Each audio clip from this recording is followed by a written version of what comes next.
हड़िया तहसील अंतर्गत सैदाबाद ब्लॉक सभागार में अखिल भारतीय ग्राम प्रधान संगठन की बैठक आहूत की गई। बैठक में मुख्य अतिथि के रूप में प्रदेश उपाध्यक्ष ग्राम प्रधान संगठन सत्येंद्र त्रिपाठी व विशिष्ट अतिथि के रूप में प्रदेश अध्यक्ष महिला प्रकोष्ठ नीलम पथिक मौजूद रही। कार्यक्रम की शुरुआत ब्लॉक अध्यक्ष सैदाबाद प्रधान संग्राम बाबू सिंह द्वारा मुख्य अतिथि के रूप में आए अतिथियों को अंग वस्त्र व माल्यार्पण कर स्वागत किया गया। विकास सैदाबाद में जो बैठक हुई है वह ग्राम प्रधानों के समस्याओं के को लेकर हुई है और समस्याओं के साथ साथ संविधान में हमें 73वें संविधान संशोधन के तहत 29 विभाग मिले हुए हैं, लेकिन धीरे धीरे उन अधिकारों को समाप्त करके आज हमारे ग्राम प्रधानों को ये अधिकारीगण और सरकार मिलकर कहीं न कहीं अधिकारियों की कठपुतली बनाने का कार्य किया गया है,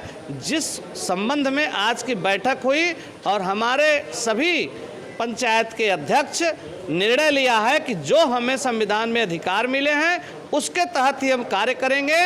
हम आपके कहे गए किसी भी आदेश को मानने से हम इनकार करेंगे, क्योंकि जो संविधान में हमें अधिकार मिले हैं यदि उसके तहत कोई आदेश आता है तभी कार्य होगा, अन्यथा की स्थिति में हम ऐसे सभी कार्यों का बहिष्कार करेंगे जो हमारे नियम कानून में नहीं है। आप प्रदेश अध्यक्ष हैं, ब्लॉक पर अक्सर प्रधानों का शोषण किया जाता है, इसको लेकर क्या कहेंगे आप? मैं बताना चाहूँगा आपको पत्रकार महोदय, और अपनी बात हम शासन और सरकार तक भी पहुँचाना चाहेंगे।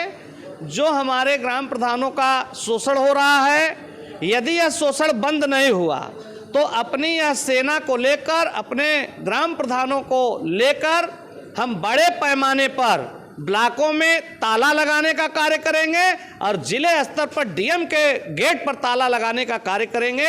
यह संगठन ने निर्णय लिया है।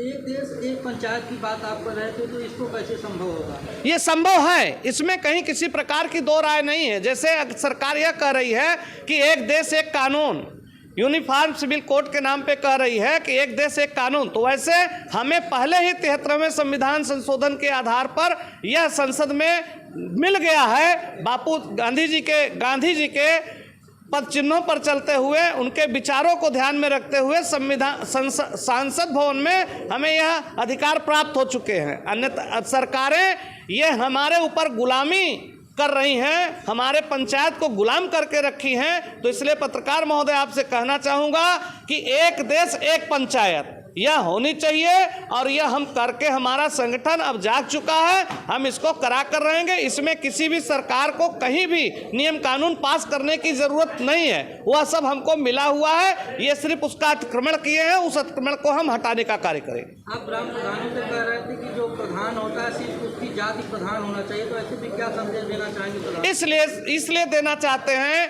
कि हम एक हों, हम ग्राम पंचायत के अध्यक्ष हैं। हमारी कोई क्या कहते हैं जात बिरादरी नहीं है। जब हम चुन कर आए हैं तो एक ही प्रकार का प्रमाण पत्र मिला है, किसी तीसरे को अगर दूसरे प्रकार का प्रमाण पत्र मिला हो तो बताएं। तो इसलिए मैं ये कहना चाहूँगा, संगठन को मजबूत करने के लिए, प्रधान साथियों में एकता की भावना जागृत करने के लिए हमें यह भूलना होगा कि हम किस समाज से हैं, हम किस राजनीतिक दल से हैं। मेरा एक ही समाज है, प्रधान संगठन, इसके अलावा हमारा कोई समाज नहीं है।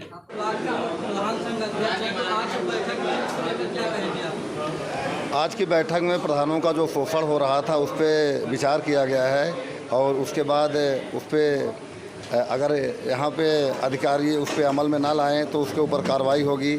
ब्लॉक स्तर पे आंदोलन किया जाएगा। उसके बाद प्रदेश के जो पदाधिकारी हैं इनकी अगुवाई में ज़िले पर, प्रदेश में, उसके बाद देश में आंदोलन किया जाएगा। प्रधानों का उनका हक और अधिकार ना मिला तो जो गांव के विकास में रोड़ा बनते हैं उनसे कैसे निपटेंगे आप? गांव के विकास में रोड़ा बनने वाले जो कर्मचारी गण हैं ब्लॉक स्तर पर हमने काफ़ी हद तक उनको ठीक किया है और हमारी कोशिश है कि उन पे लगाम लगाया जा रहा है। प्रधानों के सहयोग से संगठन अगर मजबूत रहेगा हमारा तो गाँव का विकास जो है ऑटोमेटिक सुचारू रूप से चलेगा। कहीं न कहीं कई बार यह देखा जाता है कि ग्राम प्रधान और सचिव के बीच मतभेद होता है, तो इससे कैसे निपटारा होता है? ग्राम प्रधान और सचिव के बीच का मतभेद जो है कमीशन को लेकर के होता है। प्रधान कार्य करे और सचिव को कमीशन दे। जहाँ जब प्रधान ही कुल कार्य करेगा तो सचिव को कमीशन किस बात की है। यही बात रहती है सचिव और प्रधान के बीच, और कोई इसमें मतभेद की बात तो है नहीं। और अगर सचिव अपना कार्य करे, जब उसमें बचेगा तो कुछ देगा। सचिव कार्य करना नहीं चाहते, प्रधान कुल कार्य करे, उसके बाद सचिव को उनका कमीशन चाहिए।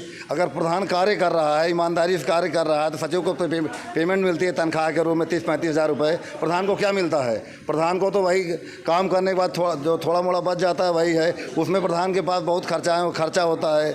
कोई मिट्टी हो गई, किसी का बच्चा बीमार हो गया, कोई गाँव में और तमाम प्रकार की समस्याएँ हैं जिससे प्रधान जूझता रहता है। और यही सब चीज़ें हैं।